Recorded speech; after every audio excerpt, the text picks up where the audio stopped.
కొడాలి నాని గురించి ఒక అప్డేట్ వచ్చిందండి. ఆయనకైతే బైపాస్ సర్జరీ అయితే చేశారు. మనకు తెలిసిందే. హార్ట్‌కి సంబంధించి కొన్ని సమస్యలతో ఆయన బాధపడుతూ ఉన్నారు కదా! ఆయనకైతే బైపాస్ సర్జరీ చేశారు. మన ముంబైలో హాస్పిటల్ అయితే డాక్టరే ప్రకటించారు స్వయంగా వచ్చి. చాలా మంచిగా జరిగింది అని చెప్పారు ఆ ఆపరేషన్. అలానే దాదాపు 8 గంటల పాటు అయితే ఆపరేషన్ చేశారంట. ఓవరాల్‌గా అలానే జగన్మోహన్ రెడ్డి కూడా పరామర్శించారంట వీడియో వీడియో కాల్‌లో. అలానే వాళ్ళ ఫ్యామిలీతో కూడా వీడియో కాల్ మాట్లాడారు.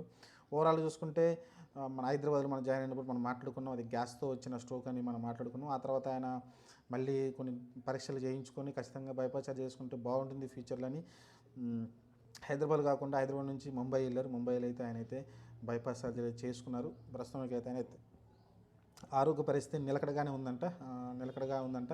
కొంచెం లేచి అక్కడే హాస్పిటల్లోనే కొంచెం అటు ఇటు నడవగలుగుతున్నారంట ప్రస్తుతానికైతే. ఐసీయూ నుంచి నార్మల్ వార్డుకు కూడా ఆయన షిఫ్ట్ చేశారంట.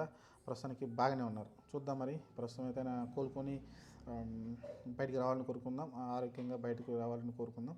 మరి ఫ్యూచర్లో మరి ఎందుకంటే ఇలాంటి బైపాస్ సర్జరీ చేసిన వాళ్ళు కొంచెం స్ట్రెస్ అయ్యి తీసుకోకూడదు. మరి దాని గురించి మరి రాజకీయాలు మరి ఉండేదే స్ట్రెస్ ఎక్కువ.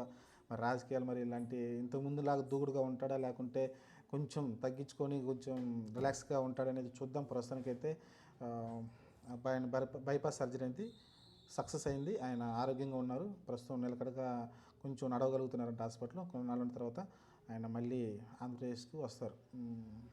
చూద్దాం ఏం జరగవద్దు. ఆయన వచ్చిన తర్వాత రాజకీయాలు ఎలా యాక్టివ్గా ఉంటాడు అనేది చాలా ఉత్కంఠగా ఉంది. చూద్దాం ఏం జరగవద్దు.